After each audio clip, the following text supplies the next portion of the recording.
అలీ గారిని మాట్లాడాల్సిందిగా కోరుకుంటున్నాం. వేదిక మీద ఉన్న గీతాకి, వేదిక ముందు ఉన్న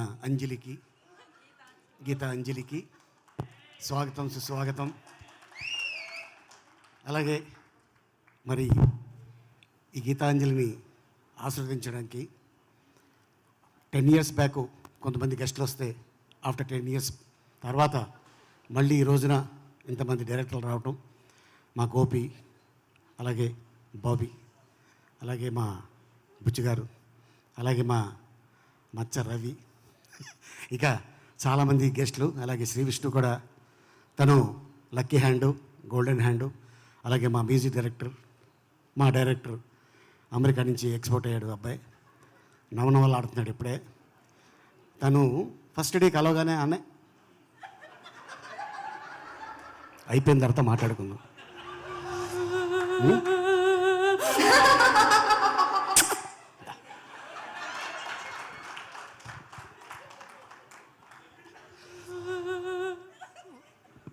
నేను ఇస్తా.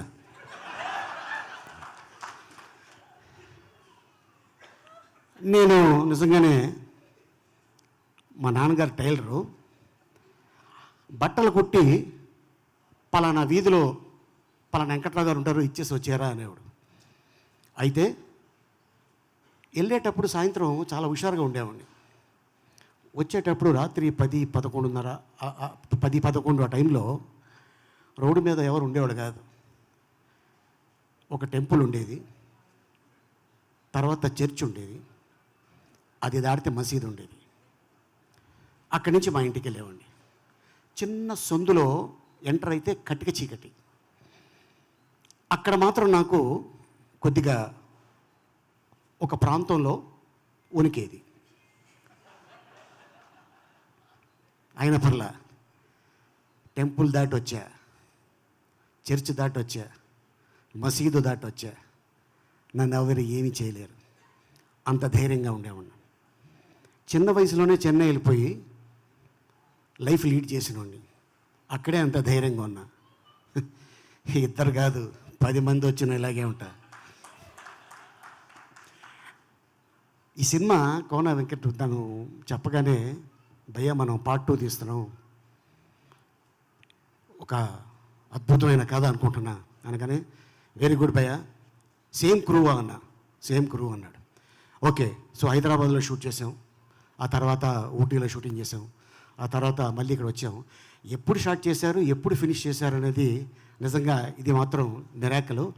డబ్బింగ్ చెప్పా విత్ యువర్ పర్మిషన్, ఓకేనా? ఆ డైలాగ్ చెప్పానా? ఏయ్, నువ్వు మణిరత్నం గీతాంజలి కాదే, కోన వెంకట గీతాంజలివి, దయ్యాలా పట్టుకున్నావు కదే. ఇది డైలాగ్ స్పాట్లో చెప్పడం, నిన్న డబ్బింగ్ థియేటర్లో చెప్పడం, అండ్ అలాగే సీను నిజంగా ఇందాక అన్న కోణం ఇక్కడ చెప్పినప్పుడు, ఆర్టిస్ట్గా బిజీగా ఉన్నప్పుడు ఒక డైరెక్టర్ని చేయి పట్టుకొని ఒక సంఖలో ఫైల్ పెట్టుకొని ఆఫీసులు తిరిగేవాడు.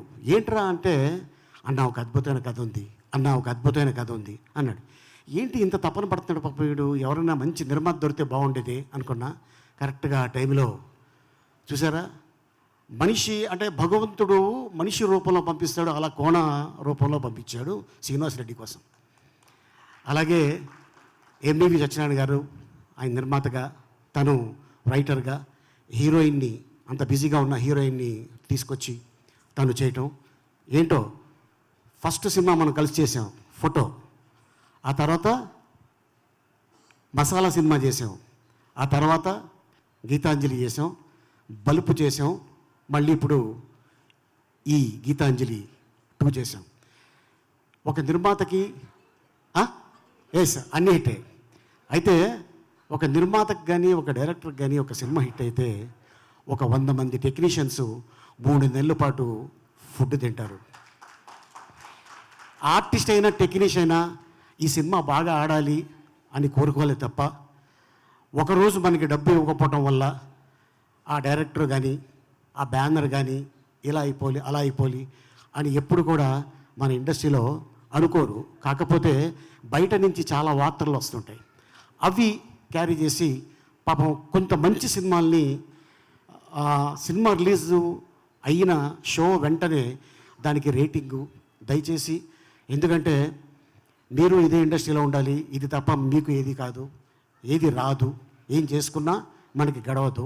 ఈ ఇండస్ట్రీలో మేము ఉండాలి, మాకు ఇది తప్ప వేరే ఏది తెలీదు. సో అందుకోసం చిన్న సినిమాలకైనా పెద్ద సినిమాలకైనా, చిన్న నిర్మాతలకైనా పెద్ద నిర్మాతలైనా డైరెక్టర్లైనా ఎవరైనా సరే ఈ సినిమా బాగుండాలి, ఇండస్ట్రీ బాగుండాలని కోరుకుంటే మనం బాగుంటాం, మన కుటుంబం బాగుంటుంది. సో ఈ సినిమా డెఫినెట్గా ఇంత ఎఫర్ట్ పెట్టారు కాబట్టి ఇది పెద్ద హిట్ అవ్వాలని ఆశిస్తున్నాను. భయ ఆల్ ది బెస్ట్. సీను, అలాగే అంజలి, రాజేష్, అండ్ అలాగే మన సత్య, అలాగే శకలక్ శంకర్, అండ్ అలాగే చాలామంది, అలాగే సునీల్ ఈ సినిమాలో తను చేయటం జరిగింది. అండ్ అలాగే అవినాష్ కూడా తను బ్లెస్సింగ్స్ ఈ సినిమాకి ఇచ్చాడు. And thank you so much.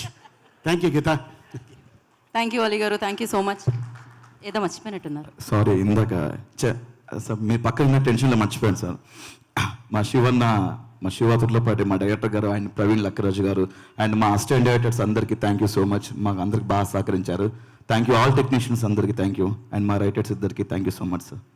Thank you so much. Ali గారు మలయాళంలో ఏమన్నా చెప్పాలనుకుంటా? వద్దు వద్దు Ali garu, thank you so much. ఎంత చాట అంటారు అంతే ఆయన. సో ఎందుకంటే ఇప్పుడు నెక్స్ట్ మనం లాంచ్ చేసుకోబోతున్నాం మలయాళం టీజర్. సో దాన్ని అక్కడి నుంచే లాంచ్ చేయవలసిందిగా మైక్ అక్కడ వరకు ఇట్లా ఉండమ్మా, ఖాళీగా ఉన్నారంతా మేకప్ వేసుకొని అక్కడ వరకు వెళ్ళండి.